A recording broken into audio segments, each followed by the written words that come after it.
Vous survolez actuellement la plaine orientale de la Corse, entre Moriani-Plage et Aléria. Il s'agit de la principale zone de production d'agrumes de l'île où, depuis la fin des années 50, l'INRA, l'Institut national de la recherche agronomique, et le CIRAD, le Centre de coopération internationale pour la recherche agronomique et le développement, gèrent l'une des plus importantes collections d'agrumes au monde. Cette collection de plus de 1000 variétés se présente sous la forme d'un verger cultivé sur plus de 13 hectares, où tous les 3 ou 4 arbres, on change de variété. C'est ce jardin extraordinaire que nous vous invitons à découvrir. Par ici, par ici!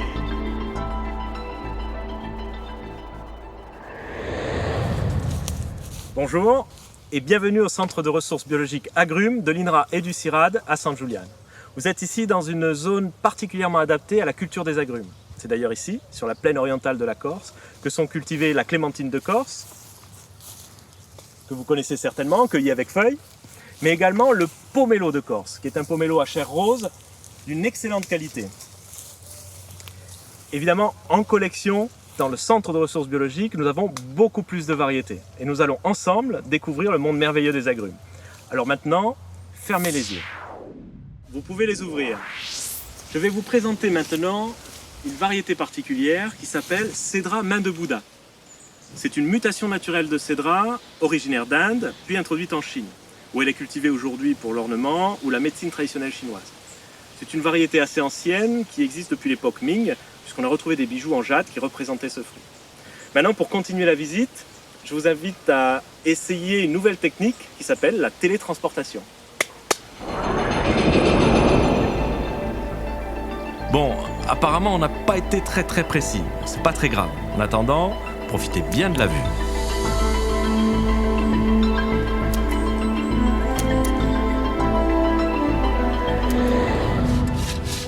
Ah, vous revoilà. Vous avez sur votre droite une variété de kumquat ornemental qui s'appelle le kumquat Hong Kong. Alors c'est une variété qui n'est pas très bonne à manger, mais en cette saison, c'est un arbre qui est absolument magnifique. On continue la visite. Attention aux branches. En cette saison, on a pas mal de fruits par terre, parce qu'en fait... Merci Laurent. En cette saison, on a pas mal de fruits par terre, parce qu'en fait, dès qu'il y a un coup de vent, les fruits très mûrs commencent à chuter. Alors je vais vous présenter maintenant l'agrume le plus gros que l'on ait en collection. Il s'agit du pamplemousse de Timor. Alors, le pamplemousse, il est cultivé en Asie, où il est utilisé comme fruit frais ou comme offrande dans les pagodes. Il est également cultivé aux Antilles, où on l'appelle Shadek ou Shadok. Il est même cultivé en Polynésie, où le pamplemousse de Tahiti fait la fierté de l'archipel. Alors le pamplemousse, là je vous en ai préparé un. En fait, c'est l'ancêtre du pomelo. Le pomelo, c'est le fruit que l'on consomme en Europe, comme le pomelo de Corse à chair rose par exemple. Et le pomelo, c'est un hybride entre le vrai pamplemousse et l'orange.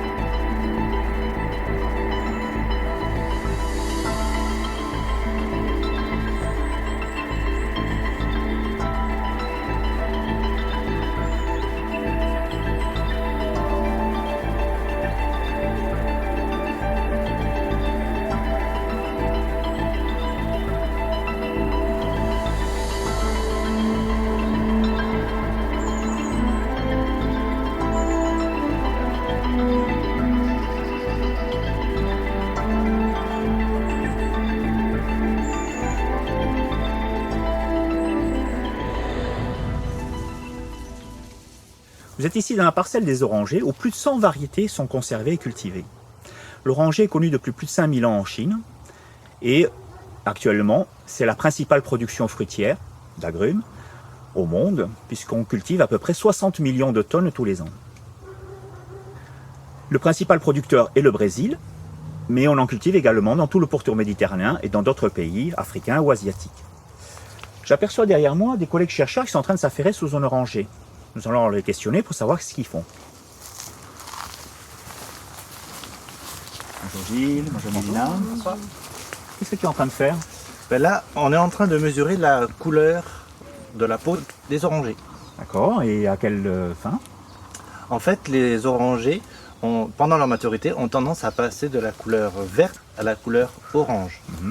Et d'une variété à une autre, le moment du virement de couleur peut changer.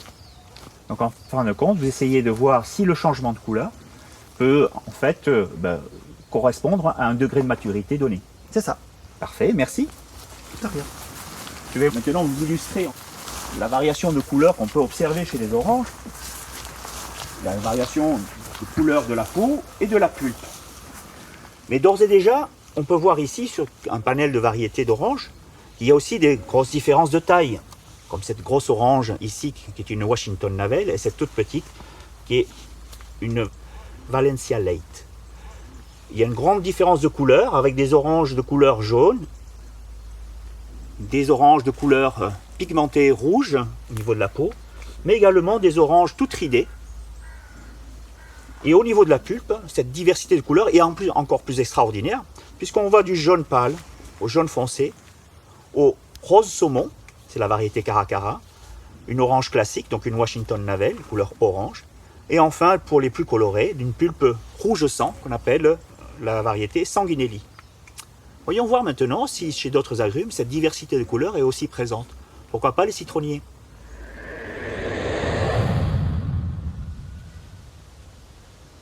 Ah oui, eh ben, voyez, on est également aussi surpris par la diversité de couleurs chez les citronniers que chez les orangers. Regardez-moi cette variation de taille et de forme. Celui-ci, qu'on appelle le citron bigarré ou le citron panaché, parce qu'il a deux couleurs au niveau de la peau, vert et jaune, et à l'intérieur, il est tout rose, comme un rose saumon. Le citron vert, très très connu également pour son parfum et son jus qu'on utilise dans des boissons. Le citron classique, le citron normal, et également des citrons beaucoup plus colorés en orange, qu'on appelle le citron Meyer. Sa pulpe est également orangée comme sa peau. Et regardez-moi celui-ci. Il est énorme. Et pourtant, c'est un citron. Le vrai citron. Et celui-ci s'appelle en fait le panettone, appelé également citron Luminciana. Le panettone, c'est en référence à un fameux gâteau brioché italien. Et dans ce fruit-là, on consomme la partie blanche de la peau, qu'on appelle l'albédo. Et cette partie blanche est extrêmement goûteuse et très acidulée.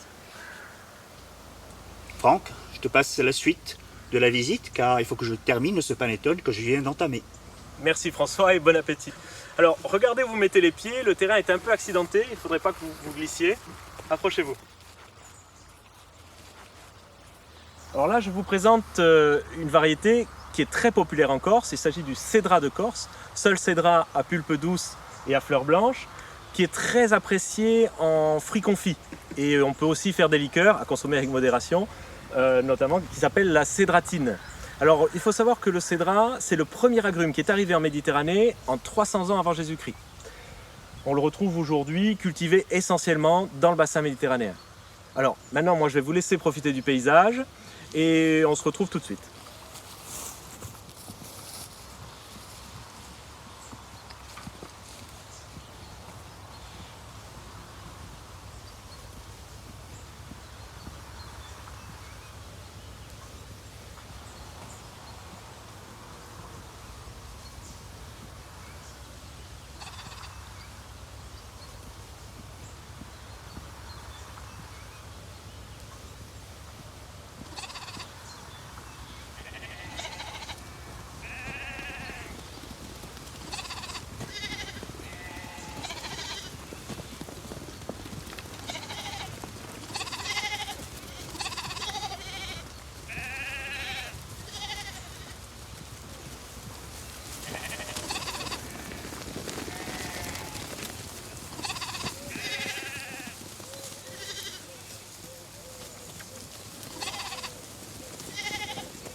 Approchez-vous, approchez-vous. Les agrumes se caractérisent par l'organisation en quartiers. Mais ils ont aussi une autre caractéristique intéressante, c'est la présence de glandes à huile essentielle sur le zeste. En fait, l'huile essentielle, c'est ce qui se dégage quand vous les épluchez. Quand vous épluchez le fruit, il y a le parfum qui gicle à partir du zeste, et c'est ce qui donne le goût aux fruits que vous mangez. Alors, ces huiles essentielles, elles sont utilisées en cosmétique, en parfumerie, et vous connaissez certainement le néroli, qui est utilisé, qui est en fait le roi des parfums. Et vous avez également l'eau de fleur d'oranger, qui est parfumée à partir d'huile essentielle d'orange amère. Alors, maintenant, on va continuer la visite et vous allez me suivre lentement en faisant attention où vous mettez les pieds.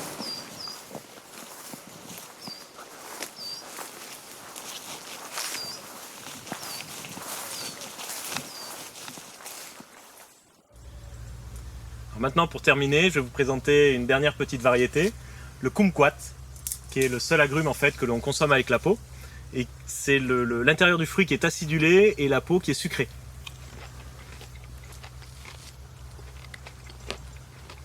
J'espère que vous avez apprécié cette petite visite de cette grande collection. Et si vous êtes un peu fatigué, vous pouvez essayer de demander à ce qu'on vous serve un jus d'orange et vous allez voir que nous ici, on se le fait soi-même avec des variétés qui sont particulièrement juteuses.